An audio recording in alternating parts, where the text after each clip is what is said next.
প্রধানমন্ত্রী নরেন্দ্র মোদীজির সরকারি আবাসের বাইরে গিয়ে বহিরাগত শক্তিকে নিয়ে সরকারি সম্পত্তি ধ্বংস করবেন আন্দোলনের নামে, আর ওই কোমলমতি শিশুরা, ছাত্রছাত্রীরা যারা এখনো রাজনীতি থেকে অনেক দূরে, তাদেরকে রাজনীতির স্বার্থে ব্যবহার করে সারা দেশে একটা টালমাটাল পরিস্থিতি তৈরি করার চক্রান্তে উনি সামিল হয়েছেন। অথচ গণতন্ত্রের পীঠস্থান আমাদের এই ভারতবর্ষ,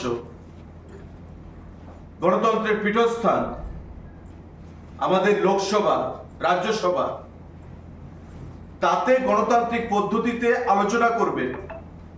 মোদিজি চাইছেন, সরকার চাইছে যে শাসক বিরোধী প্রত্যেকের আলোচনার মাধ্যমে একটা সুরাহা বেরিয়ে আসবে নিট কেলেঙ্কারি নিয়ে, এবং আগামী দিনে যাতে এই বিষয় আর পুনরাবৃত্তি না হয়, আর যেন রিপিটেশন না হয়, সে বিষয় নিয়ে আলোচনা করতে চাইছেন।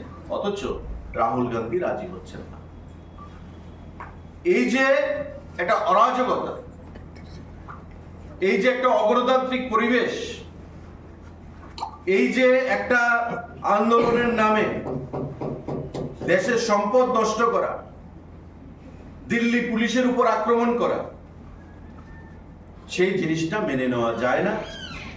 তার বিরুদ্ধে আজকে সারা দেশব্যাপী দল, সরকারকে বলা হয়েছে, দলকে বলা হয়েছে যাতে প্রেস বার্তালাপের মাধ্যমে জনগণের মধ্যে, জনগণের অবগতির জন্য, পাবলিক অ্যাওয়ারনেসের জন্য এই প্রেস বার্তালাপ করা হয়। আপনারা জানেন সাংবাদিক বন্ধুরা, ইতিমধ্যে এই নিট কেলেঙ্কারি নিয়ে 13 জনকে গ্রেপ্তার করা হয়েছে। দিল্লি, পুনে, নাসিক, লাতুর, গুরুগ্রাম, এই সমস্ত অঞ্চল থেকে, এলাকা থেকে 13 জনকে গ্রেপ্তার করা হয়েছে এবং তাদেরকে জেলে পাঠানো হয়েছে। মোদিজি টুইট করেছেন, সোশ্যাল মিডিয়াতে বলেছেন, কি বলেছেন? যে nothing is more important to us than the welfare of the students and the future of the students. আমাদের কাছে সব থেকে গুরুত্বপূর্ণ হচ্ছে যারা ছাত্রছাত্রী, যুবক, তাদের ভবিষ্যৎ এবং তাদের ওয়েলফেয়ার, তাদের স্বার্থ সংশ্লিষ্ট বিষয়।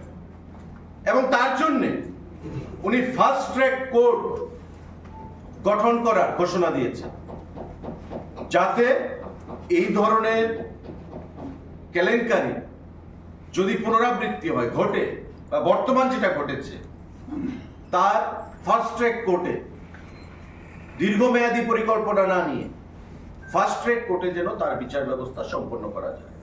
প্রধানমন্ত্রী টুইট করে সোশ্যাল মিডিয়াতে সেখানে নির্দেশ প্রদান করেছে।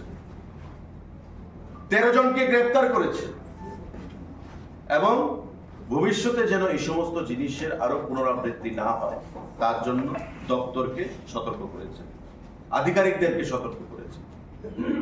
পার্লামেন্টে আলোচনা চাইছেন, কিন্তু সেই আলোচনা রাহুল গান্ধী ভেস্তে দিতে চাইছে। প্রধানমন্ত্রীর বাড়ির সামনে গিয়ে আন্দোলনের নামে অগণতান্ত্রিক পদ্ধতিতে পুলিশের উপর আক্রমণ সংঘটিত করছে। সরকারি গাড়ি, পুলিশের গাড়ি ধ্বংস করছে।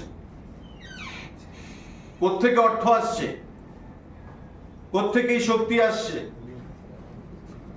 এটা নিট হচ্ছে একটা উপলক্ষ মাত্র। আপনারা বিগত দিনেও দেখেছেন, কৃষক আন্দোলনের নামে ভারতবর্ষকে অস্থির তৈরি করার চেষ্টা হয়েছিল, কিন্তু ভারত